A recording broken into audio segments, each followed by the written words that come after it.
All right, guys. Well, my wife bought me a new GoPro Hero9 for Father's Day. So this is my first attempt to try to use this thing.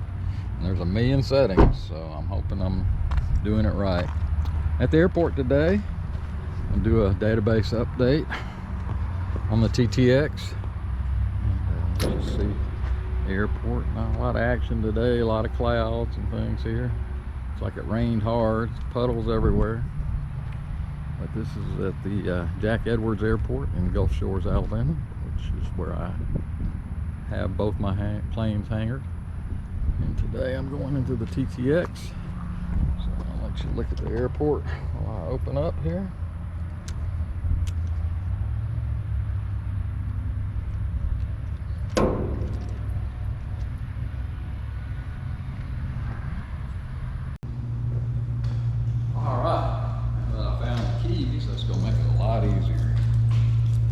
So let's go get the battery charger plugged in. I'll show you how to do that.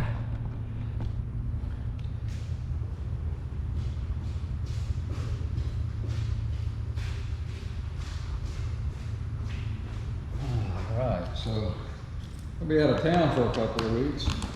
Kind of let the plane sit, especially in the wintertime. I like to have the battery charged and ready to go. It's a real pain. There's two batteries back here in the TTX, and they're under the hat rack and screwed down with probably 20 screws, so they're a real pain to get to if you ever have to get a charger directly onto the batteries. So I had a battery charger installed that hooked directly to the battery, and 110 power cord. Just the battery charger. It's very small and light. I just leave it in the plane. It'll travel with me wherever I go. That way, in case I'm going to leave it for a while, charge it wherever I'm at.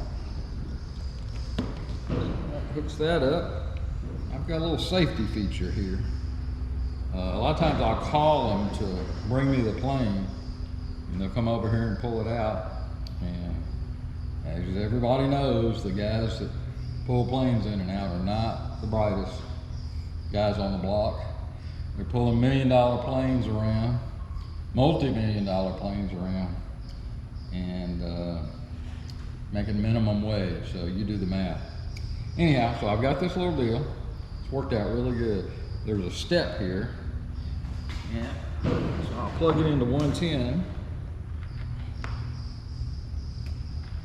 and I put this little loop around the step. Now, I also have the extension cord tied off on the other side of the plane. If they try to pull the plane out, it's going to pull the extension cord and pull it off the plug. No harm, no foul. Only thing is, I don't like having to keep this door closed like this, but it doesn't seem to have warped it or hurt it in any way. So, anyhow, that's my charging system, and it works, and it does a good job for what I want. Okay, so next I'm gonna get in the airplane and do the database updates on the G2000 system. Okay, made several videos before doing this, but let's try it with this new GoPro camera, see how it does. About once a month, the FAA updates all their charts and frequencies and everything, and so Garmin, you have a yearly subscription. You can go online and download your monthly updates, and you have to get in the plane and put these SD cards in to update everything. So I've got two displays here, so I'll take out the log card, which logs my flights, and then we're going to do what's called the nav data first. This is on a separate card, and it gets copied into the G2000s off the data card. And it's initializing the system. It's telling me it's going to update from 2105 to 2106. That's what I want. Yes. Yes. And it says updating, standby, please wait. And that one is updated. You want to update the active navigation? Yes.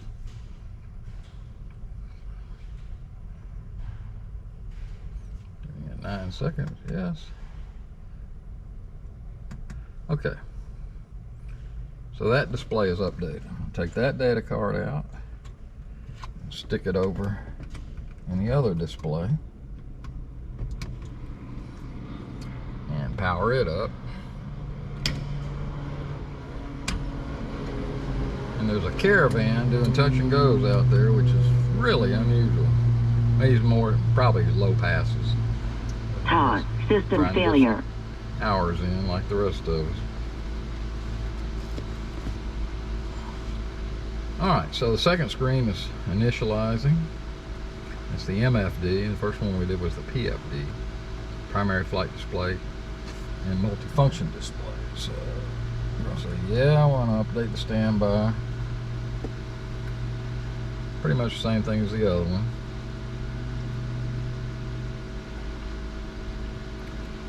Okay, continue, continue. Now we're updating the active. Continue. And that's all done.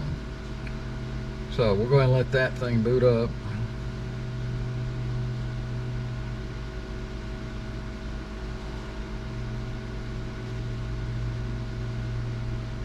All right. So as you can see, the data card here says everything's expired. Everything in yellow has expired, so we're going to system failure. Take that out here in just a second. All right, we'll power everything down. Take our nav data card out. Put it away for next time. Now, I've got 2 sets of regular data cards. These stay in the displays all the time in the bottom slot, and they have all the other databases, the terrain, maps, charts, safe taxi, everything else. So we're going to take one and put it in primary flight display. It'll go in there. The other one will go in here, and what I do is I swap them every month. I take them home and I update them every other month, so that way I don't have to worry about not having a set in here and getting out here and needing to go somewhere and not having a set of data cards. So anyhow, I'm going to power everything up again.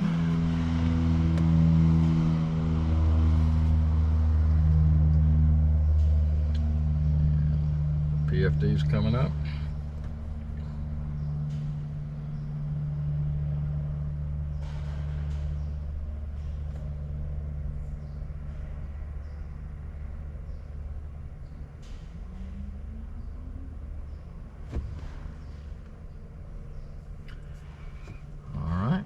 Verifies anytime you put a new set of cards in, it does some kind of checksum verification, I guess, to be sure everything's good.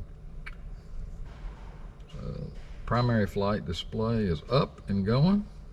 Now let's power up the rest of it.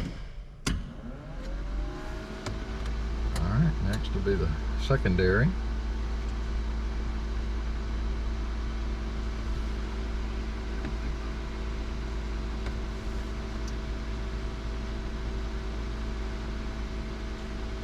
Initializing.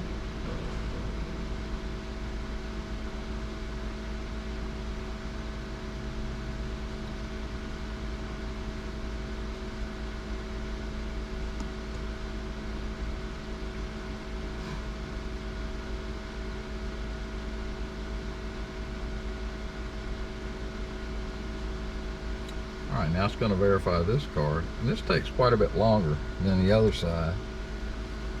And I think it's mainly because the PFD doesn't use all the databases that the MFD does. There's a limited amount of data that's on here. This is more on the PFD. Most of your display has to do with attitude and airspeed and altitude and all that. And over here on your MFD multifunction display, that's where all your maps and safe taxi and weather and everything else is displayed. So I don't know if you can read it, but it's verifying each one of the databases. So it just verified traffic below 4 the November land Papa, database. base to final, This runway 27, obstacle touching go, Jack Edwards. is verified.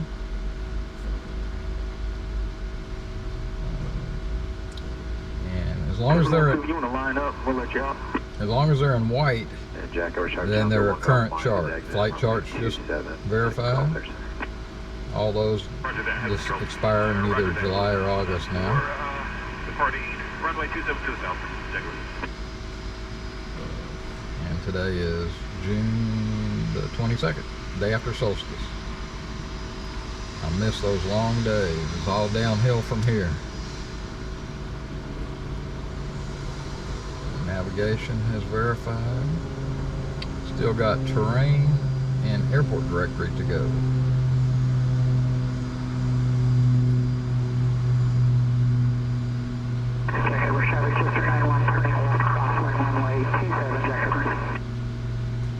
So terrain verified. Last one, airport directory. There it goes. So all databases verified. They're all white. All the printing is in white, so everything is current. And now let's go on to the MFD, and everything's running, so we're in good shape.